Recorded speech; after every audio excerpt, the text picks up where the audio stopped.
கொள்கை பரப்பு பொதுச் செயலாளர் அருண்ராஜ் உயிரிழந்த கோகுலப்பிரியா இல்லத்தில் சென்று உறவினர்களை சந்தித்து ஆறுதல் தெரிவித்தார். மேலும் தாவேக தலைவர் விஜய் வீடியோ கால் மூலம் குடும்பத்தினரிடம் ஆறுதல் தெரிவித்தார். பின்னர் செய்தியாளர்களிடம் பேசிய அருண்ராஜ் கூறுகையில், இதுவரைக்கும் 35 குடும்பத்தை சந்திச்சு பேசியிருக்கோம். தலைவர் அவர்களும் வீடியோ காலில் ஆறுதல் தெரிவிச்சாரு.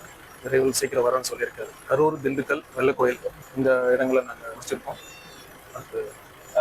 இப்போ இவங்களுக்கான நிவாரண தொகை அறிவிக்கப்பட்டது, அது செலுத்துறதுக்கான என்ன மாதிரி நடவடிக்கைகள் ஏற்படும்? தலைவர் நேரில் சந்திச்சு அவர் கையால் வழங்கணும்னு தான் அவரோட விருப்பம்.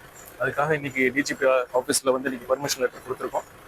அது முறையான அனுமதி கிடைத்த பிறகு நாங்கள் கண்டிப்பாக தலைவர் வருவார். சார், இப்போ விஜய் நேரில் சந்திக்கணும்னு சொல்லி மினிஸ்டர் துரைமுருகன் பண்ணியிருக்காங்க. நேரில் சந்திக்க முடியாமல் உள்ளத்திலே பேசுகிறாரு அப்படின்னாங்க. அது நீங்கள் எப்படி பார்க்குறீங்க? ஏன் நேரில் சந்திக்கல?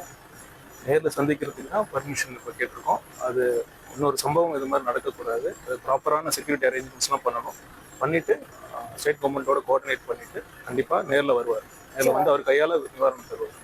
தேர்தல் பரப்பு அதை பற்றி அறிவிப்பார். தேங்க்யூ.